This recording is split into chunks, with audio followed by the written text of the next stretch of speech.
ভারতীয় সশস্ত্র বাহিনীকে কেন বাংলাদেশের উপরে নজর রাখতে বলেছেন এই মুহূর্তে, এই সব অবস্থার সাথে সাথে এটার সাথেও কোনো রিলেশন আছে বলে আপনি মনে করেন কিনা? আপনাকে ধন্যবাদ। আমি দর্শক শ্রোতাদেরকেও শুভেচ্ছা জানাই। প্রথমত এই ছাত্র শ্রমিক জনতার যে গণ অভ্যুত্থান, যার মধ্য দিয়ে আমরা 16 বছরের একটা যে ফ্যাসিবাদী দুঃশাসন তাকে বিদায় দেওয়ার পরে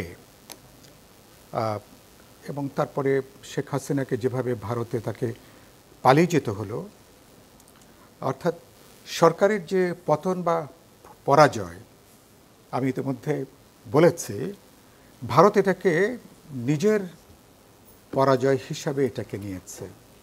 বিশেষ করে গত 15-16 বছর ধরে তারা একটা অগণতান্ত্রিক জনগণের ম্যান্ডেটহীন সরকারকে এক কাট্টা সমর্থন দিতে যেয়ে তারা বাংলাদেশে তারা যে পরিস্থিতি তারা তৈরি করেছে।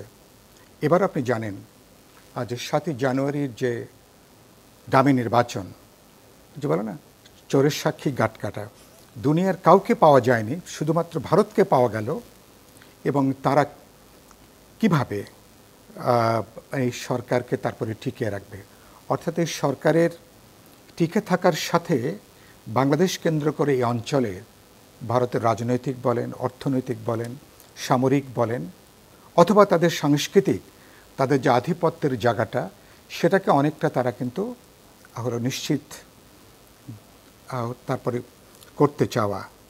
তো সেটার সাথে আমি যেটা দেখি যে এর ভিতরে বিশেষ করে আপনি যেটা বললেন, রাজনাথ সিং ভারতের, তিনি বেশ প্রবীণ একজন রাজনীতিক। তিনি হুট করে কথাটা বললেন, কথাটা এরকম না, এবং খুবই বিস্ময়কর, খুবই দায়িত্বহীন এবং চূড়ান্ত উস্কানিমূলক। যখন বলছেন যে রাশিয়া ইউক্রেনের যুদ্ধের সাথে ফিলিস্তিন এবং গাজার যে যুদ্ধ পরিস্থিতি, তার সাথে তিনি যখন বাংলাদেশকে যখন তিনি টেনে আনেন, তার মানে বোঝা যাচ্ছে যে মানে বাংলাদেশকে যে ভারতের এই মুহূর্তে তাদের এই রাজনৈতিক বা কূটনৈতিক ক্ষেত্রে বাংলাদেশ যেটা অগ্রাধিকারের ভেতরে, তো তার মানে যে বলতে পারেন যে তারা একটা যে বাংলাদেশকে কেন্দ্র করে যে এখন একটা আগ্রাসী যে তৎপরতা, লক্ষণটা কি 5 তারিখ আপনি খেয়াল করবেন,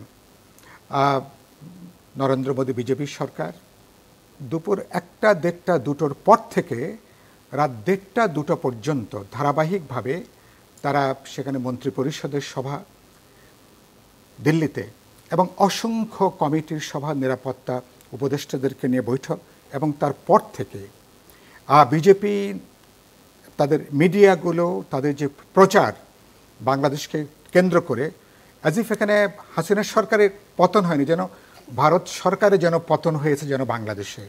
তাদের যে প্রতিক্রিয়া দেখে এবং তাদের যে রাগ, তাদের যে বিরক্তি, তাদের যে ক্ষোভ, এবং এটা অর্থাৎ বাংলাদেশ বিরোধী তাদের যে তৎপরতা, সেই তৎপরতা আমরা দেখলাম। এবং এখানে বিশেষ করে অন্তর্বর্তী সরকারের প্রধান তিনি যখন কথাটা বললেন তার বক্তব্যে, তিনি এটা মানে পিটিআইকে দেওয়ার তার যে একটা দীর্ঘ সাক্ষাৎকারে যখন তিনি বললেন যে শেখ হাসিনাকে ভারতে চুপ থাকতে হবে, আমরা তো সরকার এখনও তাকে ফেরত আনার ব্যাপারে সরকার এখনও কোনো কথা বলেনি। সম্ভবত এই বক্তব্য ভারতের নীতি নির্ধারক মহলে বড় ধরনের প্রতিক্রিয়া হয়েছে। তার কথাটা সরাসরি কথাটা বলতে না পেরে বাংলাদেশকে চাপে রাখার জন্য, বাংলাদেশকে এক ধরনের হুমকি দেওয়ার জন্য বলতেন রাজনাথ সিংয়ের যে বক্তব্য, যেটা আমাদের পররাষ্ট্র মন্ত্রণালয় থেকে বলা হয়েছে বা তারপরে বিভিন্ন জায়গা থেকে আমরা রাজনৈতিক দল থেকে আমরা যেটা বলেছি খুব, এবং তারই রিফ্লেকশন বলতে পারেন সীমান্তে আপনি জানেন যে সীমান্তে বিশাল যে সীমান্ত আমাদের, একমাত্র ফিলিস্তিন আর গাজার, ফিলিস্তিন ইসরায়েলের বর্ডার ছাড়া দুনিয়ার কোনো প্রান্তে এত লম্বা কিন্তু কাঁটাতারের বেড়া নেই। একমাত্র সেখানে যেভাবে প্রতিদিন এখন যেভাবে মানুষ মারা যাচ্ছে, একমাত্র সবচেয়ে বলতে পারেন প্রাণঘাতী সীমান্ত হচ্ছে ভারত এবং বাংলাদেশের যে বর্ডার। এবং যে বর্ডারে আপনি খেয়াল করবেন সেখানে এতবার ভারতের সীমান্ত রক্ষীরা তারা পাবলিকলি তারা কমিট করেছে, তারা সেখানে জিরো টলারেন্স আনবে, তার মানে তারা নন লেথাল তারা সেখানে উইপেন্স ব্যবহার করবে, কোনো প্রাণঘাতের কোনো সেখানে ঘটনা ঘটবে না। কিন্তু আপনার তথ্য যেটা বলছে এবছর থেকে শুরু করে, মানে একটা বাংলাদেশ বিরোধী একটা তৎপরতা এখনো পর্যন্ত কিন্তু সেটা অব্যাহত রেখেছে। বাংলাদেশকে যে একটা ক্লায়েন্ট স্টেট হিসেবে দেখতে চাওয়া, বাংলাদেশে যারাই থাকবে না কেন তাদেরকে ভারত অনুগত হয়ে থাকতে হবে, যেই অর্থাৎ আপনি খেয়াল করবেন ভারতের এই নীতির কারণের জন্য কোনো প্রতিবেশীর সাথে ভারতের কোনো ভালো সম্পর্ক নেই, যেটা একটু আগে ব্যারিস্টার রুমিন উল্লেখ করলেন। নেপালে যিনি মারা গেল তাকে দোভাল সাহেবকে যে কাঠমান্ডুতে যে সেখানে ক্ষমা প্রার্থনা করতে হয়েছে, তার গ্রামের বাড়ি পর্যন্ত যে সেখানে তারপরে পরিবারের কাছে তাদেরকে ক্ষমা ভিক্ষা করতে হয়েছে। তো সেখানে নেপালের মতন দেশ যদি ভারতকে করতে বাধ্য করতে পারে, আমাদের প্রায় প্রতি সপ্তাহে একটা দুটো তিনটে যে ঘটনাগুলো ঘটছে, এবং এ পর্যন্ত বলতে পারেন এটা কোনো স্বাধীন জাতি রাষ্ট্র যার মর্যাদা আছে, আত্মসম্মান আছে, তার সার্বভৌমত্বের বোধ আছে, জাতীয় নিরাপত্তার যার বোধ আছে, কোনো রাষ্ট্র সরকার এই পরিস্থিতিকে বছরের পর বছর কোনোভাবে তারা কিন্তু বরদাস্ত করতে পারে না। অর্থাৎ যে কোনোভাবে আমি সরকারে থাকার বিনিময়ে তোমরা যা খুশি করো, এই জায়গা থেকে আপনি সীমান্ত এলাকায় লক্ষ লক্ষ মানুষের জীবন কিন্তু প্রচণ্ড নিরাপত্তাহীন। ভারতের জেলে অনেক বাংলাদেশিরা কিন্তু এখনো পর্যন্ত আছে। লাশগুলো পাওয়ার জন্য আপনাকে সেখানে দেন দরবার সেখানে করতে হয়। এবং বলেছে না যে অর্থাৎ ফেলানির লাশ যখন কাঁটাতারের বেড়াতে ঝোলে, তারা দেখতে চায় তারা আর কি যে বাংলাদেশের এটা যে একটা স্বাধীন জাতি রাষ্ট্র বাংলাদেশ, এখনো পর্যন্ত ভারতের নীতি নির্ধারকরা মনস্তাত্ত্বিকভাবে এটাকে এখনো পর্যন্ত তারা কিন্তু গ্রহণ করতে পারেনি। ফলে সেই কারণে যে আমরা দেখি যে প্রত্যেকটা বিষয়, এবং ভারত যেটা করছে এ পর্যন্ত কোনো সৎ প্রতিবেশীর কোনো প্রমাণ ভারত রাখতে পারেনি।